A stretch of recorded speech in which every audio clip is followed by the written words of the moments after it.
Chapter 6: Risky Friendship. Unluckily for me, Hannah and Mai continued to meet and hang out almost every week. They hit it off, and I could see why. Hannah was a gentle and quiet person, and it was hard for her to stand up and fight for herself, which made her life with her parents challenging and full of unrealistic expectations. On the contrary, Mai was cold and direct and didn't get emotional easily. They complemented each other. I brought this on myself. I couldn't shake off the worry that they had become friends because Mai knew my secret, but it seemed like she didn't share that information with the Vigil family yet. Luckily, she was a tight-lipped person. That didn't change the fact that she was quite confused about the whole situation and didn't understand why I allowed them to treat me like they did. Still, she played the role very well. Nobody could tell she was hiding some secrets. It made me irritated for some reason that she didn't have any problem looking down on me. It seemed to me she enjoyed having little Inna as her helper. Still, it was not often that I was allowed to hang out with them, but I vividly remember every time. It was raining heavily, and Hannah bounced down the steps, straight through the front door, over a couple of puddles, and right into the back seat of the car, saying hi to the driver who was patiently waiting for us, holding an umbrella by the open door of a somewhat old-style car. Shifting to the far side of the seat, she made space for the two of us, leaning over every now and then with such a cute smile, waving enthusiastically for us to speed up a bit. Seeing that, I smiled, and my laugh blended with Mai's.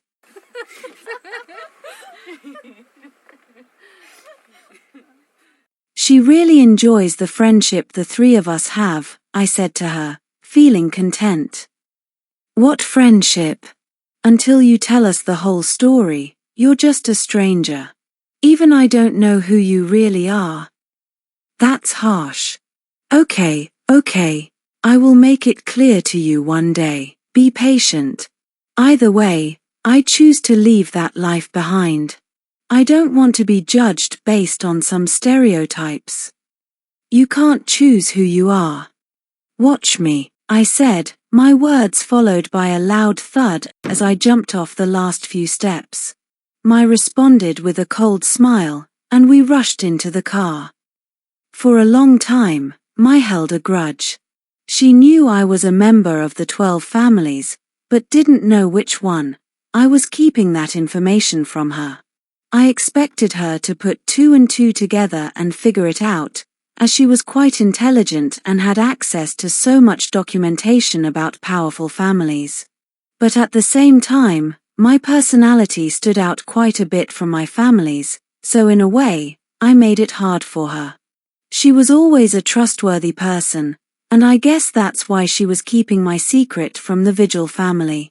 I'm not sure if she understood why I was running and hiding, pretending to be from a lowborn family, and I hoped she didn't. I hoped she was living a better life than I and never even thought about doing what I did.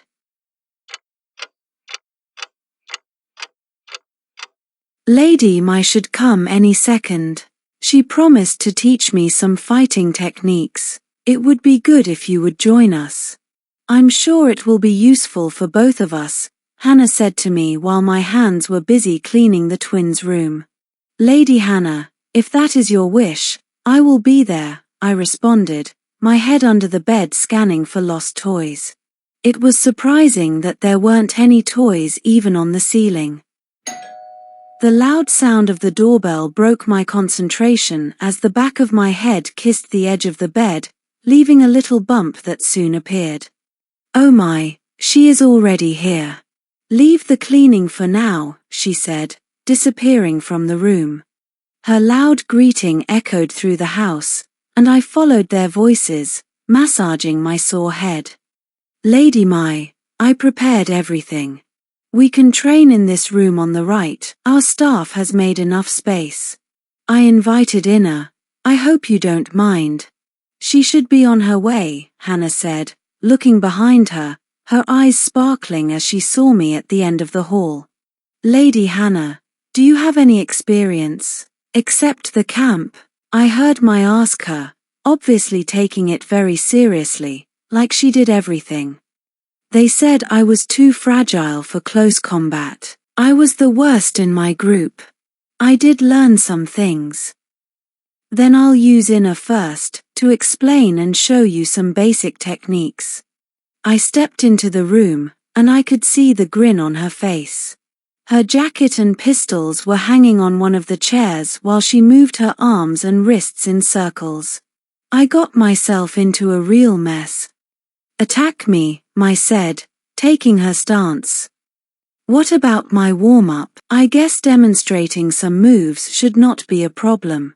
I came at her slowly, hoping she would go easy on me. I hit the ground and didn't ever realize it. Again, she instructed and gestured to me to get up. I am so done. Is she trying to break my back? This time, I went full force, managed to get out of her grip a few times, but in the end, again ended up on the hard parquet floor. I was not so young anymore, and my back felt every impact like I had fallen from the second floor. "Don't you think you are too rough with Inna? She is not used to this," Hannah said from the corner, rubbing her fingers together. I hated losing, I still do. "Lady Hannah, don't worry. I dabble in these things." "Then try to defend yourself." With one hand, I unbuttoned a few buttons on her shirt and, biting her bottom lip, stretched her chest. "Get ready." If her tactic was to make me lose my focus, she did it. Still, she was taunting me, and I felt like my life was on the line, so I lowered my center and dug my feet in. I grabbed her around the hips and pushed with all my might. She nicely landed an elbow in my ribs, making me even angrier. Fueled by intense rage, I managed to lift her off the ground for a moment, and she staggered. A perfect opportunity, which I seized, bringing her crashing down. I wasn't a bad fighter, and she knew it herself. She messed up. I grabbed her arm and applied one of the holds I still remembered, but she threw her hips into the air, and I had to release her to maintain my balance. At that moment, I knew it was game over. Her arm wrapped around my neck and under my chin. Holding me tightly, she arched her back even further, and I had no choice but to play dirty. There was something I was very weak against. Tickling. She let go in a second. I would have been ashamed in her place. Regardless, it wasn't even close to being the end of the fight because she yanked one of her legs out from under me and pushed me with all her strength, but I caught her ankle and twisted it in an unnatural direction. I started laughing in her face, overjoyed that I was going to win. The next thing I remember was Hannah holding an ice pack to my face. She was so lovely to declare the fight a draw and never asked me to teach her again. They wouldn't tell me what happened, only that I accidentally hit me and I lost consciousness. She had to go to the bathroom, and I stayed with who was sitting on the chair, looking directly at me while I was on the floor, leaning on the wall, still recovering, carefully opening and closing my mouth. "You knocked me out." I pushed myself off the floor, crushing the ice bag under my hand. Swollen jaw, little sparkling stars in my vision, and ringing in my ear didn't stop me from saying what I wanted. "You were the first one to play dirty. How can you compare tickling with breaking my jaw?"